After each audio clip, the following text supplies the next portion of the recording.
So mga bagay na kailangan mong gawin upang magsisi ang isang lalaki at tumindi ang pagmamahal niya sa iyo. So mga kamamay, kung ang isang lalaki sa isang relasyon o ang isang lalaki sa inyong relasyon ay hindi ka pinapahalagahan, yung tipong siya na lang palagi yung tama.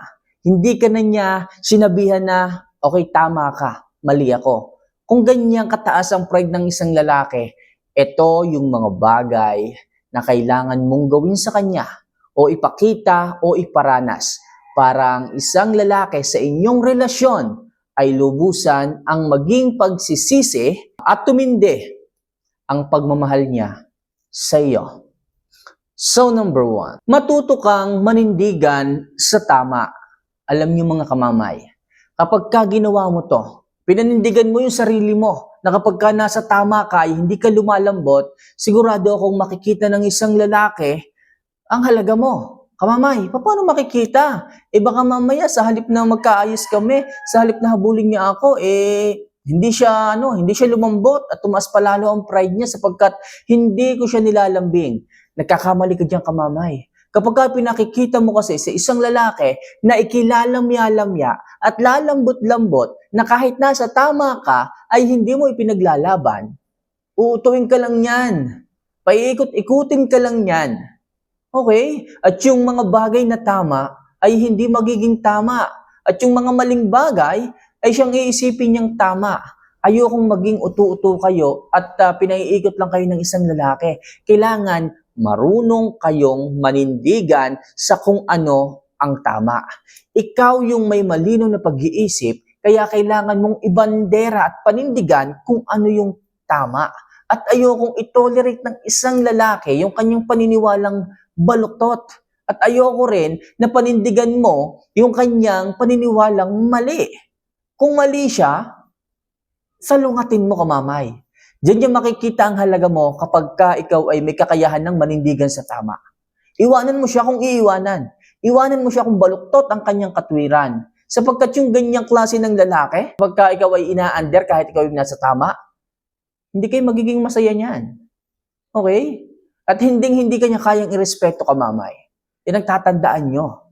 Pero, kung ikaw ay maninindigan sa tama, kung ikaw ay hindi lalambot sa kanyang mga sinasabing kung ano-ano, sigurado ako, mas tataas ang value mo, irerespeto ka ng isang lalaki. Bakit?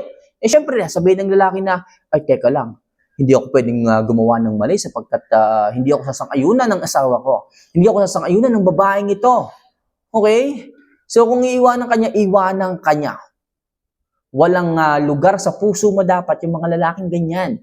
Kaya kung gusto mo na magsisi ang isang lalaki, kung gusto mo na mas tumaas ang pagmamahal sa iyo ng isang lalaki, kailangan ipakita mo kung ano yung tama. Ipakita mo at kayanin mo na sumalungat sa mga kamali ang ginagawa niya. Marirealize niya na iniisip mo lang din siya. Marirealize mo na hindi mo siya pinababayaan. Kaya mga kamamay, mas maganda pa rin kung gusto mo na magsisi ang isang lalaki, kung gusto mo na mas tumaas at mas tumindi ang pagmamahal niya sa iyo, well, panindigan ka sa tama. At pagdating ng araw, mga kamamay, mag-iisip yan sapagkat naging ganyan ka. Mag-iisip yan at pasasalamatan ka niyan sapagkat hindi mo sinang-ayunan siya sa mga kamaliang kanyang ginagawa, sa mga kalokohang kanyang ginagawa. At kung sakali man, mga kamamay, na naging martir ka na sa ugali ng isang lalaki, malamang sa malamang talaga, bababa na ang tingin niya sa iyo. Hindi ka na niya kayang mahalin, hindi ka na niya kayang irespeto. Yun ang masakit na katotohanan, mga kamamay. Kaya kung iiwan, kung papalitan, palitan na. Okay? So next, iwasan na maging negative at maging masaya ka na lang kahit wala siya. Yes, mga kamamay. Iwasan niyo po maging negative. Yung iba kasing mga babae dyan, mga kamamay, sa kanilang katakutan na baka sila ay iwanan ng isang lalaki, hinahabol nila.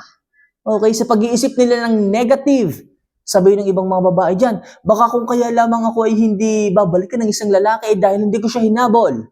Baka kung kaya lamang maghahanap siya ng iba ay dahil sa hindi ako nagmakaawa.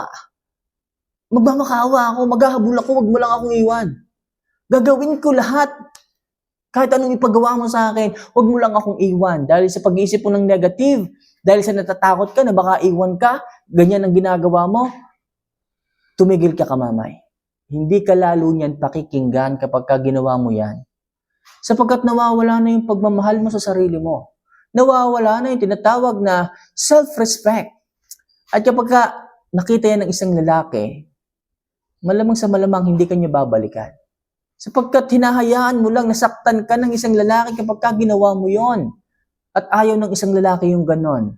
Nakikita mo lang na parang tamang gawin yon, pero hindi. Huwag mong ibaba ang value sa isang lalaki na hindi naman karapat-dapat para sa iyo. Babae ka, may halaga ka. Pakita mo ang halaga mo, pero hindi sa mga taong nanloko sa iyo. Gayong naging mabuti ka namang partner, naging mabuti ka namang karelasyon, pero bakit iniwan ka pa rin? Tandaan niyo palagi mga kamamay, wag na wag niyong gagawing maghabol at magmakaawa, lumuhod at umiyak sa isang lalaki kung alam niyong kayo ay hindi nagkamali. Kung alam niyong kayo ay hindi nagloko. Pero kung ang isang lalaki hahabulin niyo sa kabila ng kanyang pagtataksil, yan ang hindi tamang gagawin mo. Hindi mo inirerespeto ang sarili mo kung kaya't lalo kanyang iiwanan. Kung kaya't hindi niya lalong makikita ang halaga mo. Kaya sinasabi ko, huwag kang mag-iisip ng negative at sa halip, maging masaya ka at maging busy ka sa bago mong buhay. Maging masaya ka pa rin. Huwag kang magmukmok, huwag kang maging stress sapagkat magiging halakhak yan ng isang lalaki kapag nakikita ka niyang ganyan. Pero kung makikita ka niya na umasenso ka right after na iniwang ka niya, di ba? Pag nakita niyo yung mga kamamay, okay, lampas pa sa kanya ang pagsisisi niya. Yung pagdurusa niya, doon ka palang makakaganti doon ka palang makakabawi Ika nga nung iba, hindi pa nanakit. Hindi mo kailangan saktan ng isang lalaki para makaganti at makabawi ka sa mga ginawa niya sa iyo. Mas makakabawi ka kung success, di ba? Ang magiging revenge mo sa kanya. Ganyan yung buhay mga kamamay. Yung tagumpay, yung saya, yung pag-ibig. Yan yung magiging revenge mo sa mga taong hindi ka ginawa ng maganda. Kaya tumigil ka ngayon sa pag-iyak-iyak mo dyan. Sa pag-iisip mo at sa pagbabalak mo na lumuhod sa kanya. Hindi mo kailangan gawin yung kamamay. Sa halip, huwag kang mag-isip ng mga negative at magpakasaya ka sa kung anong mga naiwan sa iyo. Okay? And last, lagi mong i-value ang sarili mo at huwag na huwag mong pababayaan. Yes, mga kamamay, ang lalaki pwede kanyang iwan Pero yung sarili mo, hindi mo siya pwedeng iwan at hindi kanya pwedeng iwan. Yan ang magiging kasama at kakampi mo kung iiwanan ka ng lahat. Pero kung masyado ka magbibigay ng sobrang pagmamahal sa isang lalaki nang wala namang kasiguraduhan, kawawa ka. Kaya mas maganda mga kamamay palaging magtitira sa sarili mo. Ayusin ang sarili, mahalin ang sarili, mag-self-improve, magpabayaan, magpaganda, maging high value para sa ganun ng isang lalaki mag-isip. Magsisi sa iyo. Magsisi na iniwan ka niya. Tapos yung kanyang mga naipalit, mga palpak, mga pangit. Okay, sabihin natin magandang itsura pero naman kagaya ng ugali mo, di ba? So kaya mga kamamay, huwag niyong kalimutan na self-improve pa rin ang sarili niyo sa kabila ng lahat.